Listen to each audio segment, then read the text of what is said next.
So, Shane, you ready for the Minecraft movie? Oh, the Minecraft movie. Man, how about that Sneaks? Have you seen the preview for Oh yeah, Sneaks? Sneaks. Yeah, I don't know. Really strange move going on there with the quality. Well, it's Toy Story with shoes, and you know, it's not for us, is it? I guess not. You guys will have to subscribe to the non-existent Patreon to get that show of what we really think about Sneaks and the state of movie making. However, you can hear us talk about what we think of movie making from a bygone past. Recently, we did another movie. We did The Matrix, which is, much beloved. Now, for some reason, I think it's because the YouTube algorithm is the way it is. It doesn't think that any of you want to hear our thoughts on movies, but we know that that's wrong. So you need to go and check out our review of The Matrix and of Dune 1984. Next, we will be doing another sci fi classic. Oh yeah. I don't know about classic, but definitely sci-fi. I mean, too many people have seen it for it not to be a classic, right? Yeah. Like it's a bargain bin special. The very first thing we're going to get to today is to open up the Vox channel and read some of your comments. Both of these comments come from our most recent pod from the YouTube on dice etiquette. We defined etiquette at the beginning of that pod once we got to the main topic. And it said that etiquette is some sort of evidence of good breeding. And it just made me think, like, you know what? We here at 40K Fanatics are your dice daddies. I don't know if I'd go that far. Well, I will, and I have. Paradukes, frequent commenter, says, so first of all, we had a lot of buy-in on this. Like a lot of the people seem to pick up what we were putting down. He Oh yeah, a says, lot of people. or they say, Paradukes, if it misses the dice tray, bounces out, or if you drop one in before you roll, they don't count. Also, I have custom dice with my chapter sigil on the 6, and with the ones painted red to make them easier to pick out. It makes things a heck of a lot faster. That's very good. Alex A WB9PR says, always make sure you only use your loaded dice in really important situations. Also, making sure you use as many differently colored / custom dice as possible is always appreciated. And remember, guys, make sure to pick up all your dice as fast as possible after rolling them. Solid advice. Very solid advice to be the most hated person in your local community. Uh, but I think he probably gets the show. Yeah, we don't like to take ourselves terribly seriously. But that's what we've got for the Vox channel. If you want your comments read, you need to make them. Recently, we haven't had quite as many comments. However, the subscriber numbers, at least on YouTube, continue to trend up. So that means pretty soon we're going to be really famous and we're going to make so much money that we won't do this thing in the way that you enjoy. And that will be your sign that you succeeded in supporting your local content creators. When you You know, lose, our subscriber count's really going up with these last few videos. I want to encourage everyone watching that if you're just stopping by, just give us a subscribe. We'll talk about lots of interesting topics here. And if you have a topic to suggest, you can just put it down below in the comments and we'll cover it. and finally, be sure to join our Discord. It costs nothing to join our Discord. We have a free Discord. Can you believe that? It's free. No one has a free Discord. You have to pay for all the Discords on the internet, not ours. You can come in there for free and make a mess, and then we'll kick you out. Or you could be lovely, and that would be preferable. Most are lovely. Most are lovely. It is a lovely little community of people trying to have fun with their plastic toys. We're going to open up the Bits box. Now, the Bits box is a part of the show where we talk about what we've done in the hobby this week. Um, so the Crusade is going well, Austin. Many Oh, people is it? now have played the Nachman Gauntlet Crusade, and I've got another game as we record this. Tomorrow, I'll be going up Mhm. against the Tyranids there in the Nachman Gauntlet Ooh. as they poke around and eat the biomass of the fallen warriors from previous battles. and any Yeah. warband that might come across them. Hopefully, I get a win. I am 0-2, and um, my Chaos Space Marine Crusade rules have got this thing where you have a Chaos Warband, and he's got this tracker, and there's 3 bars to the tracker, right? And Mhm. if you win, you get like a bunch of points to put into those bars so that you can be favored by the dark gods in various ways, right? At which point Wow. you get some boons. However, every battle you play, all 3 of them lose a point. Then if you Hmm. lose the battle, you only get D3 points. So Yeah. I'm trending the wrong direction presently.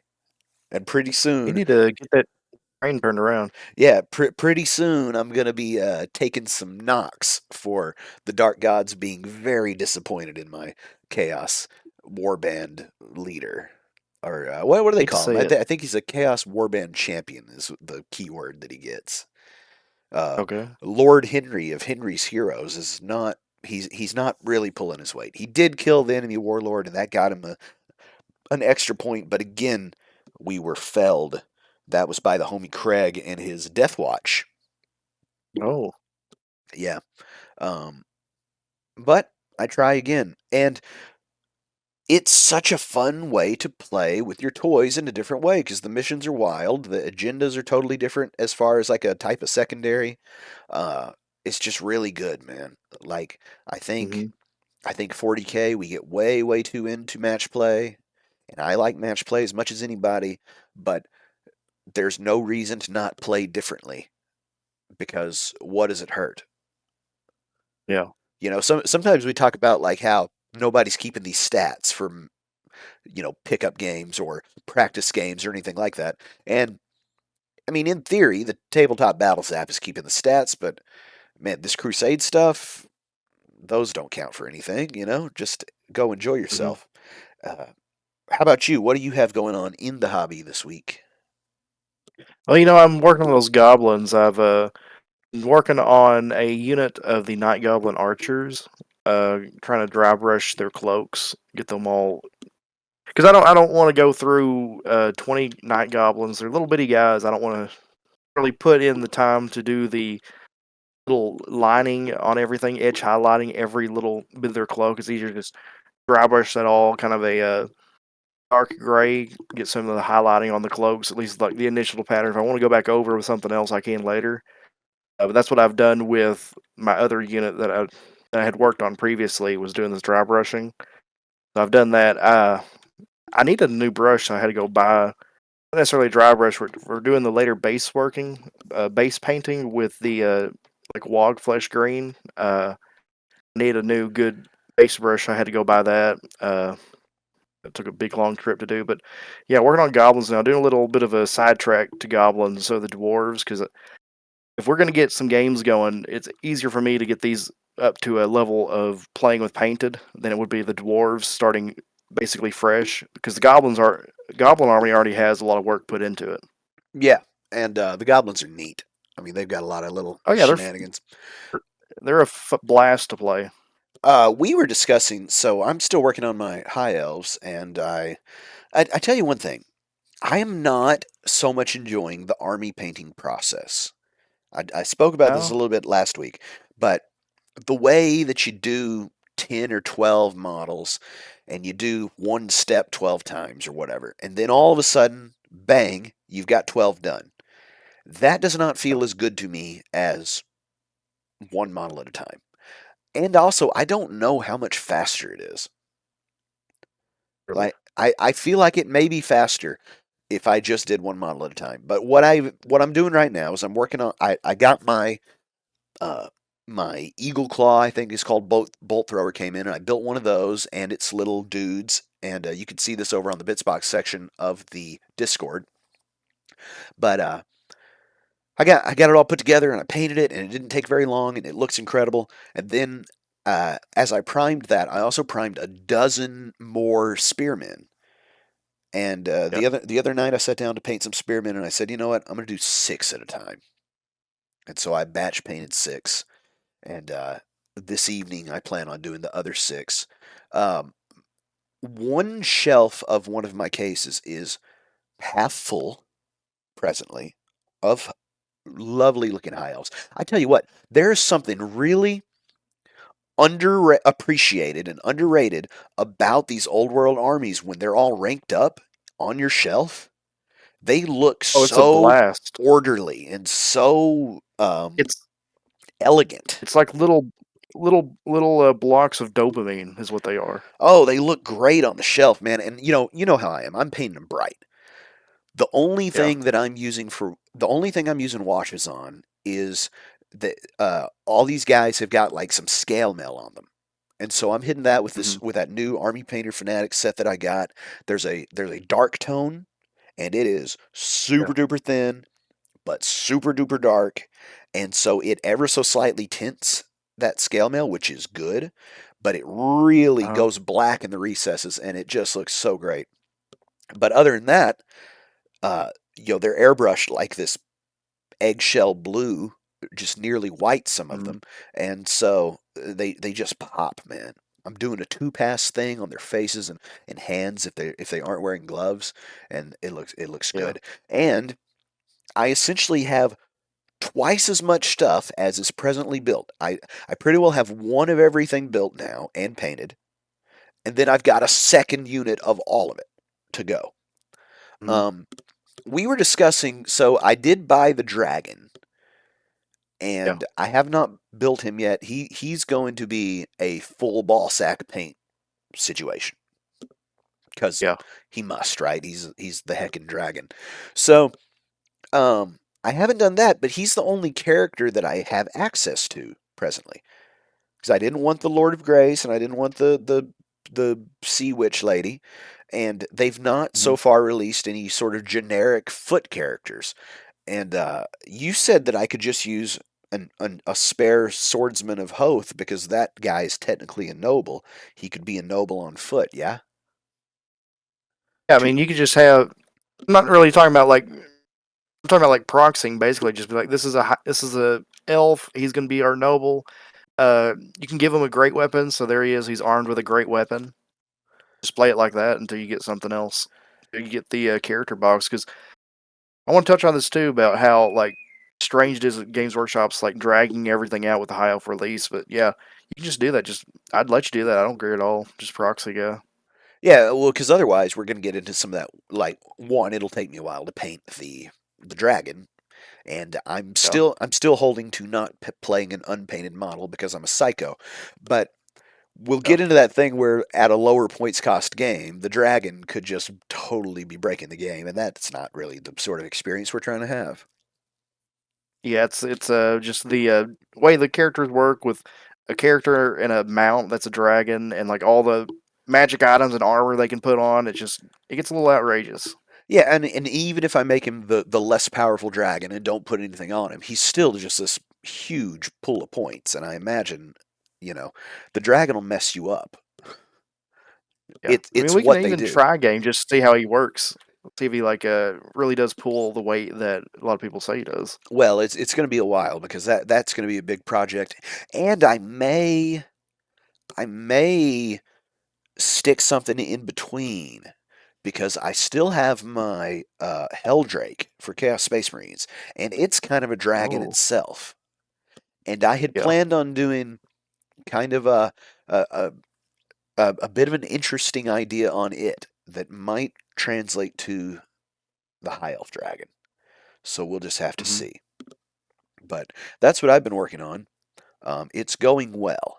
Oh, and also I figured out how to rig those Black Seas Age of Sail ships. So these are 1/700th scale boats from like the you know War of 1812 type era, uh, English versus Spanish Armada, Lord Hmm. Byron doing his thing, Uh, or Nelson Horatio rather. Hornblower. Yeah, all that kind of stuff.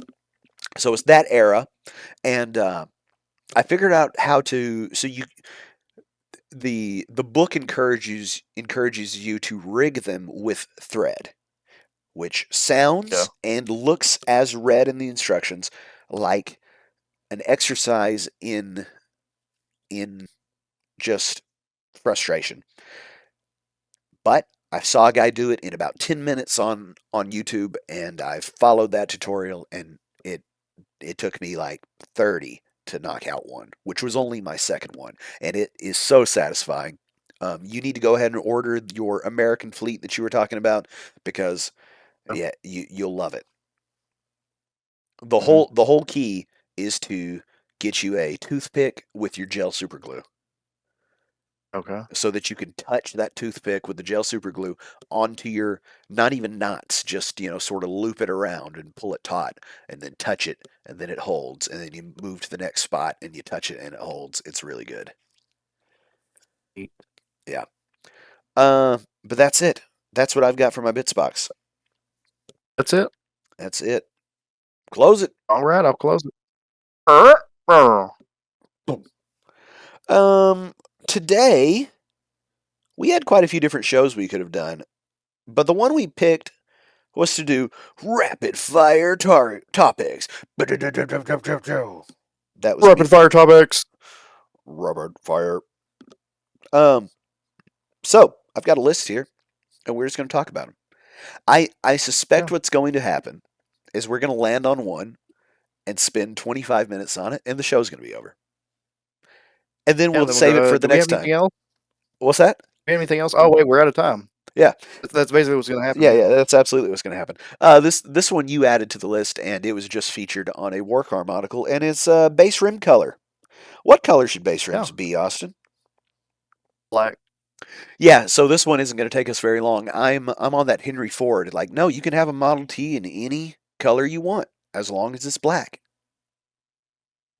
So here's my reasoning for black. Okay, I feel like the base is to the miniature as a pedestal is to say a sculpture or an artwork. It's there to elevate the model, and I feel like it's more striking to have a model where you have the black rim, and then above the black rim you have your basing material, all your basing stuff, and then the miniature on top of that. Although it gets a nice little platform for it art wise. Some people like to do, like they're talking about Steel Legion Drab, kind of like the brown, but I feel like the brown combined with your basing material, it all kind of just blends together into a big, like, muddy looking mess. Yeah, that brown gold color that they do on the Games Workshop website works great when the thing is cut out and stuck in front of a white background. Yeah. It doesn't make any sense They want, when you're handling the thing, I don't think. yeah, or if it's on a battlefield that's kind of brown, it kind of just blends in. Yeah, and I like what you're saying about how the base rim is almost a negative space, like it doesn't exist, is Yeah. the sort of effect you want. Michelangelo did not, I don't think, sculpt the plinth that David stands upon, and he was a turtle. Yeah. Not a question for me. I don't know that. Yeah, I mean, surely not, right? No, I don't know. Yeah, I feel like they probably just the Louvre We are or wherever it is uh, probably provided the plinth because otherwise people would be we pulling on are his junk. we're 40K fanatics, not art fanatics. Yeah, but are the game pieces or art pieces? Uh, that video for the question and the answer. Yeah, go check out our previous pod on that very topic. Quarterly detachments. This one's a bit of a news item. We got what is being called quarterly detachment releases recently. Tau got one, Orcs got one, Demons got one. Now, the Demons one really got a lot of headlines because it's a detachment focused around Be'lakor, and it also features Chaos Space Marines with their Dark Pact army rule, which is really cool. Mm-hmm. So it's Yeah. super demonkin. The various types of demons that come out have got different things that happen with their with their god and stuff. So I Mm-hmm. really thought that was cool for a new type of demonkin chaos soup. One topic that we discussed doing a whole show on was talk about 11th edition, and I think 11th edition is a long way away. Yeah. I think we're sitting in 10th for a long time, and I think that's good. But that will probably be next week's main topics discussing that. Okay, I'll keep my opinion to myself. Well, what do Then. you think of the quarterly detachments? I was disappointed I didn't get one, but I did just get the Creations of Bile for Grotmus, so that one was pretty good. I like the quarterly detachments. This is what I wish they would have had starting out for 10th edition. Just slowly start kind of like releasing these detachments, especially for armies that hadn't gotten a codex yet. Because playing guard, I was sitting on that codex or that non-codex detachment forever, and it was getting a little bit frustrating just having this one detachment while others had like multiple toys in the toolbox. Uh, And your guard and detachment was a funny one too because it required all your tanks to sit still. yeah, it was I basically had to not play 40k to get my army rule, Yeah, uh, or strange. at least my detachment rule. Yeah, so it was not a good time. So I like the idea of just like slowly releasing these out, saying, "Hey, here's a new thing you can play with. Here's a new army rule, or not army rule, detachment rule." I'm going to keep saying that, but uh, yeah, I think it's a good idea. Here's one. Should old sculpts be cheaper? Well, here's where it gets interesting with that because you have, This is going I to be the think, one that's going to stick us for a while. there's two modes of thought with this. I think one way to look at it is sort of from a viewpoint, kind of economics, where you're looking at it like, here's a good that has been out for so long, and they've made so much of this and have already profited so much off of this, say, model. They've already made so much profit off this model over 20 years, so why shouldn't they not make it cheaper so that in their profit margins, they've already made their profit, so why not just make it cheaper because they don't have to have the profit anymore to pay for said items, construction, design, all that. That's already covered, so why not make it cheaper? But I feel like the flip side of that is that you are providing a this is a good. This is this thing. It costs this much. It doesn't matter if we've already made so much profit off it because it's still this item. There's no reason to make it any cheaper at that point. Yeah, so I'm just going to grab the other side of this argument right there, and you did touch on it, which is Austin. Nothing's getting cheaper. Why should anything get cheaper? Why would we do that? If there's still a demand and I still got the supply, then Yeah, it would be silly for me to just leave money on the table. If you still want orc boys that are a body, some legs, and two arms, then you gonna pay the same $70 as you pay for the new monopose ones, right? yeah, Um, yeah. There has to be goods out there. I, I'm sure you can probably think of one. I'm blanking at the moment, but things that like say 10 or 20 years ago are still like inflation wise a similar value yeah, well, I mean, than when they were first put out. let me tell you the one where this is, I think, I think the idea that you're saying about sort of the we've paid for our R&D is Yeah. most pronounced in drug companies. You know, Hmm. blank drug that was developed in the 60s just trends up in price and up in price for, you know, ad infinitum because people still need it. And it's like, well, Yeah. Pfizer, you don't, you're not, you've long paid for whatever it costs to develop this, you know, because they like to say that, oh, well, the development cost and da da da da, the research, etc. I think also adjusting your prices or justifying your prices by research cost and R&D and all this sort of thing is a total crock of shit. Here's why. You can't do it any other way. Okay? Games Workshop cannot make a model that they don't first make a casting for, right? So, Hmm. like the idea, oh, well, it's expensive because we have to do this, that, and the other. It's like, well, you have to do that anyway, or else you would just be selling turnips or something, right? Like you would be doing another Yeah. business. So, like, just leave that line out. Here's what I think, though, and I'm going to pull this out of my keister. All right. I submit to you, Games Workshop pricing structure is criminally high because we are we slash they, right? Let's just for a moment be on Games Workshop's team here because honestly we are. And the reason we are is because they've got so much good stuff. And that is the reason why the prices are the way they are.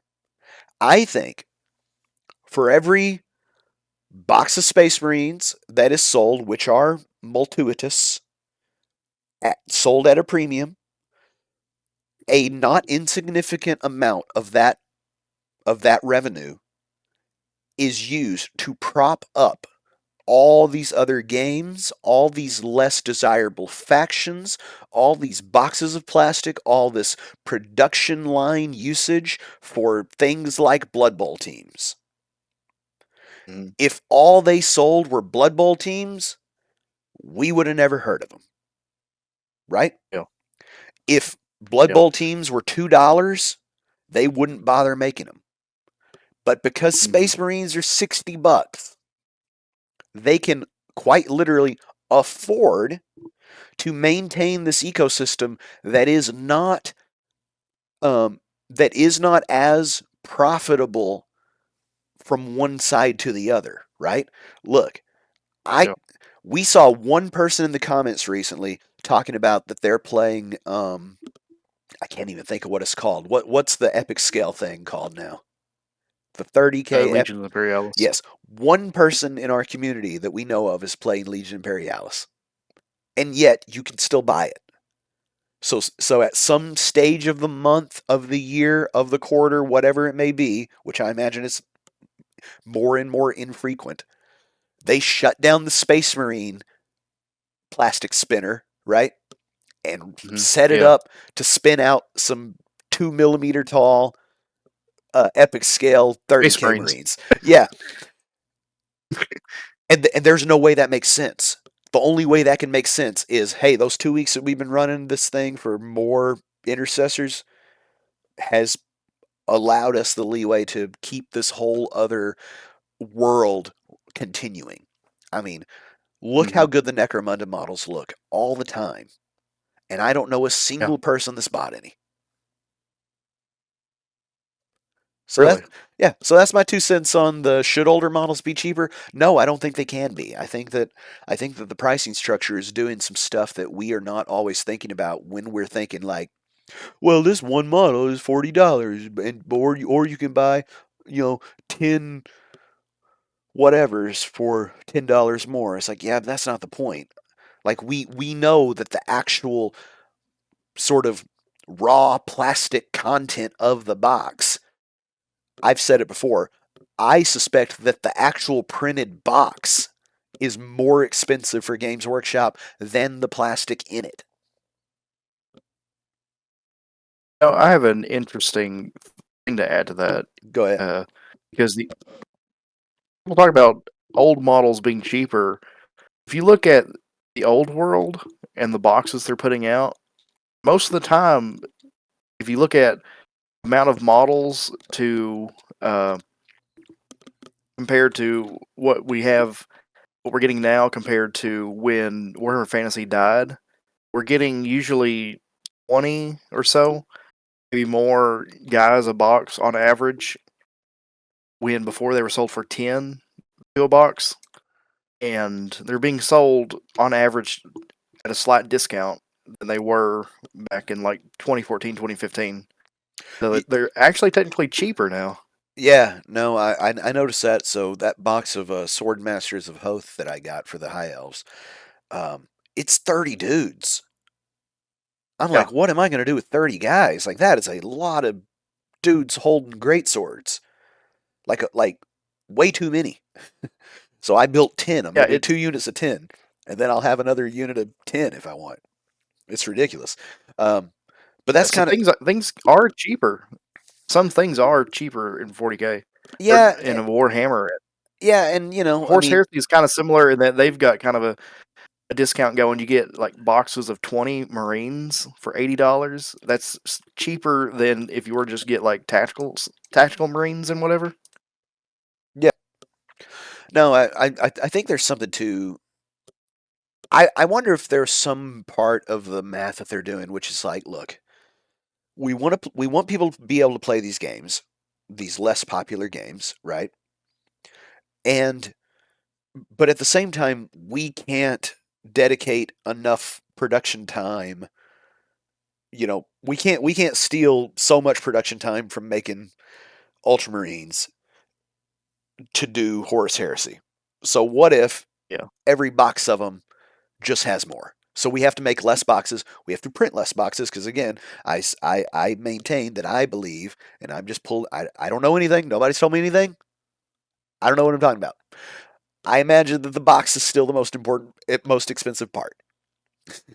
So possibly there's like a tipping point there where it's like, if we just make one box with 20 instead of two boxes of 10, then we actually make more money, which would be hilarious. But anyway, But it could be the case. it could be. Um, let's hit one more of these because I think this is a hot one here. I mean, You know what I want? This is something I want what do you want? in 40K. I want a real timing chart. Yeah. Yeah. So it is my opinion that 40K 10th edition is the best version of 40K that has ever happened. It is the easiest to play. It is the most streamlined. It is the most balanced. The core rules work excellently. They are modified um, elegantly. Just the Mhm. whole game, I find it to be relatively easy to teach. Ninth edition was hard to teach. Your army rules, your army and detachment rules were multiple pages of stuff and paragraphs of stuff that you had to keep track of, and they adjusted by Yeah. things like weapon type and unit type and all this. We don't have any of that anymore. An Mhm. army rule is like 2 lines long, and then at worst you have something like Gene Stealer Cult where you have a little price sheet on your detachment rule for buying back models. That may actually be the army rule. Whatever. Anyway, um, those are that's probably the worst offender as far as complication of army rule, and it's not that hard. It's, hey, when stuff dies, I might get to buy stuff back. Cool, let's play. Right, the rest of the game Yeah. runs the way that it runs. If something's weird, it's an ability, and it's also it fits on a data card, so it's short. It's very good. However, it needs a timing chart. Have you ever seen one of these timing charts? I'm not sure. That's why I'm curious about what you're talking about. Atomic Mass Games, the people that make Marvel Crisis Protocol, Star Wars Shatterpoint, and Star Wars Legion, and I don't know if Legion has one, but I bet it does. In the back of their rulebook, printed out in really boring looking black and white, they have a timing chart, and it is broken into chunks, into little turn phases, and it has every single point of modification and order thereof for the dice, for the abilities, for everything.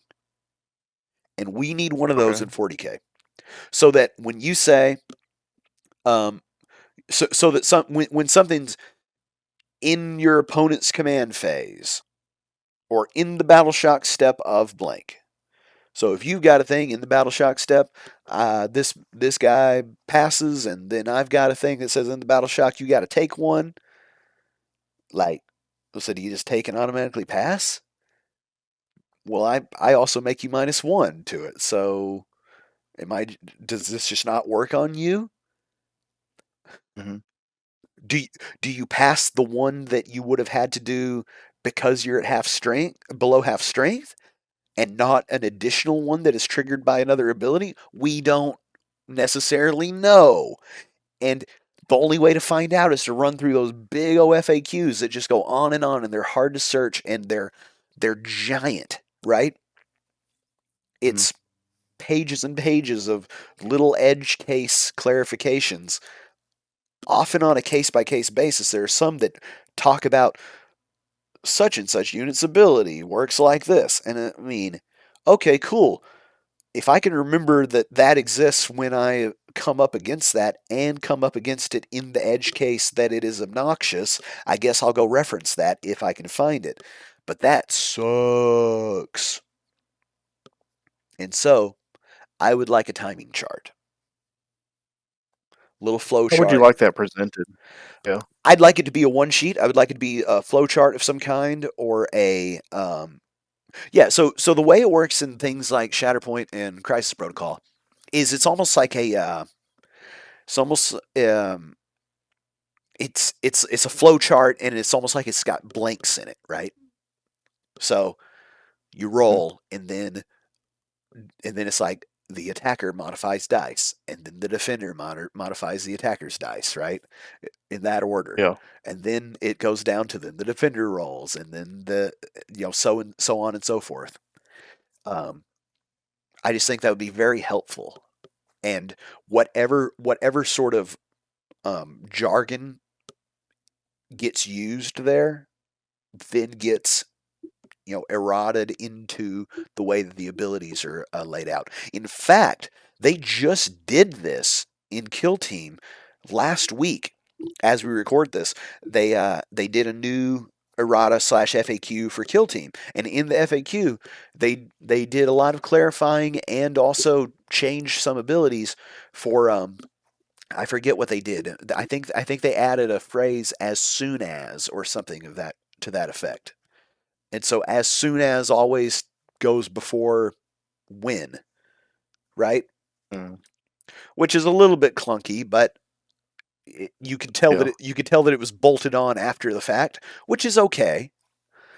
But yeah, 40K and Games Workshop games are big on bolting on stuff after the fact. And I think if we're going to bolt stuff on after the fact, let's bolt on a hard timing chart so that everybody can just go back and look. And obviously, it'll be a bit of a faff to go down it, but you don't have to do it every time. You have to do it when you have a question.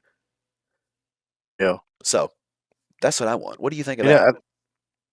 I think Games Workshop's response to that would just be talk it out with your opponent, and if you can't agree, roll a dice. That's their usual go-to when these things come up. Yeah, so nobody's doing that, man. We get we have a whole entire tournaments played for multiple days on paintball terrain because that's not how this any of this works. Like, come on, guys. Here's the other thing. They've already wasted all this paper and typing energy for this big giant FAQ and errata, right? We have we've Yeah. got we've got the actual core rules, which are pretty short, and then we've got a whole book on hey, if you come up across this, it might be one of these. Like, let's just Mhm. go ahead and sort this out. You've already wasted enough time. Like, take it from the top, guys. That's my opinion. Yeah. Um, you had another one here on the list. We're zipping through these. Um, listeners, if you would You said like, they were rapid fire. They are rapid fire. I know they're bang bang bang. Listeners, if you have any rapid fire topics, any smaller type topics that you want our opinions on, get them here in the comments on the YouTube or on the Spotify, and we will add them to this document for next time. Um, you wanted to talk, and this one could get spicy. Game stores that charge a play fee. Oh yeah. Yeah, I remember sending that to you. Tell me about this. So there are some game stores that charge you for using their play space, and a lot of players don't like that because they want to be able to come into a game store, put their models on the table, play their game, and then get out of there without having to pay a fee to partake in that game. Okay, so I'll Some just call it freeloading. I'll just take the other side of this because it makes for good debate. Uh, I'm running a game store and I need you guys to spend some money.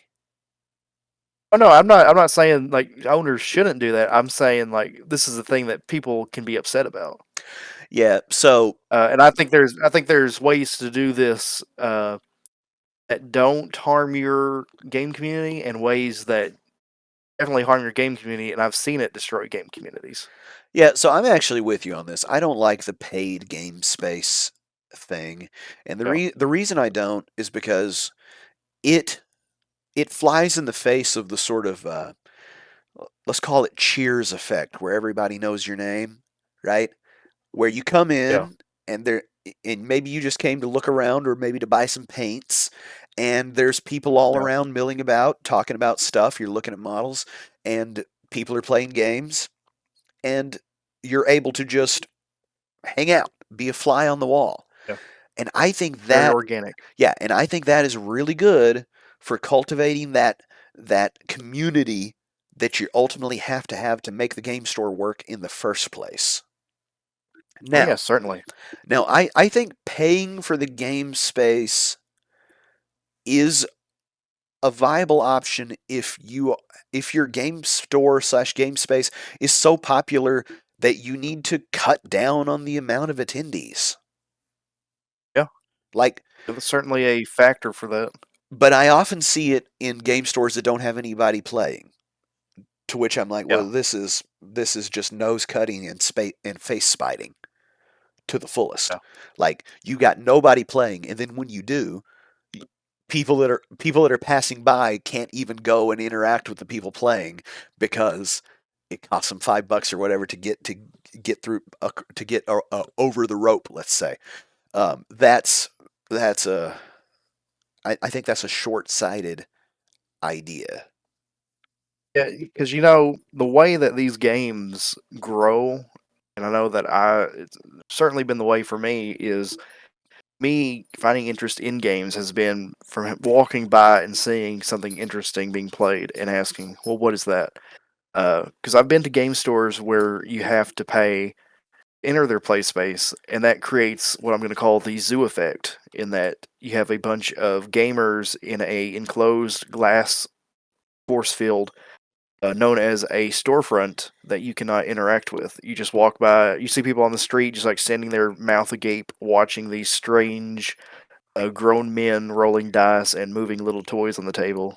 And they can't defend themselves on what they're doing. They're just you can't ask questions, you can't do anything. You just have to see these zoo animals on display, and that's Yeah, not the way to form a connection or community with people. no, I agree. Uh, I and it's kind of go ahead. I've got one more thing to say with it. yeah, it's just it's antithetical to the way that people get into games because I was the same. I saw people playing this thing and thought, well, that just seems like too much fun. I have to do that, and I would not have been able to just figure out what I was even witnessing if not for Yeah, the uh, openness of the space. You see, yeah. but go ahead with your final point. And you know, it's there's also an element of it that store owners are missing out with developing the community. There's also I'm going to call this the Sam Walton strategy, and this is where you put your milk in the back of the store. So people have to go through the whole store and walk by the chips, the candy, the soda, all the stuff they don't need, but they see it and go, "Man, I kind of want that." So they're filling their cart up to go to the back to get the milk, and then once they come out, or came in to buy milk and they've bought goodies and gumdrops and everything. That's how the game store kind of is. You come in, I'm gonna pick up a paint. So you go by and you have to walk by everyone playing, or even your case, come in and go, I'm gonna buy D&D miniatures. You come in, you have to go past all the gamers playing all kinds of fun stuff to get to the D&D miniatures or the Warhammer miniatures. I'm just gonna buy some Space Marines. Come in, see things, go, oh, what's this game? So Yeah, you know you're walking out with a starter set for it. yeah, 100%. The other thing too, to tie on to your sort of Sam Walton effect of putting the milk in the back, is the idea of a loss leader. So Yeah, a loss leader is something like a lot of people don't know when I bring this up, but it's a classic sort of economic slash marketing strategy, and it is the dollar drink. Okay, large drink for a hmm dollar at McDonald's, and they're like all the drinks are a dollar, any size you want. which doesn't even make sense. So you're like, well, I'll have a large, thank you. Well, nobody, and they know this, nobody is going by for the dollar drink and nothing else because they know you want some French fries, and the fries are $3. Their margin on the buying fry the large is drink. huge. Right. You buy a drink and a fry. Oh, man, you know what? Just give me the combo. Okay, well the drink's not even $1 in the combo, so it's all factored in, and now they've got $12 out of you. You came to spend a Yeah, dollar. Um, that's a loss leader. Now, there is no more tiny loss leader than your game space as a game store. Because whether people are playing or not, and usually the places that think they need to charge, they're not playing. You're already paying the rent on that space. Whether people come and play or not, you own it. You got to pay for it. You got to sweep the floor. The lights are probably on. So um, it it obviously the cost of the rent of a building or whatever is a huge amount of your business expense. However, you can't even sell the paints if you don't have that. So I say that yeah, the game space costs you as a game space nothing. What else would mhm, you use it for? More models yeah, that are not selling because nobody's coming in to see people play games to then be inspired to buy the models? No, it's all backwards. So, if you are someone, and this is a very niche audience in our already niche audience, if you're someone that owns a game store and you're charging $5 to $10 for people to play, and you wonder, dang, not many people are playing, I suspect you would make more money if you stopped that. and I have a solution to this, a thing that helps both sides. What's that?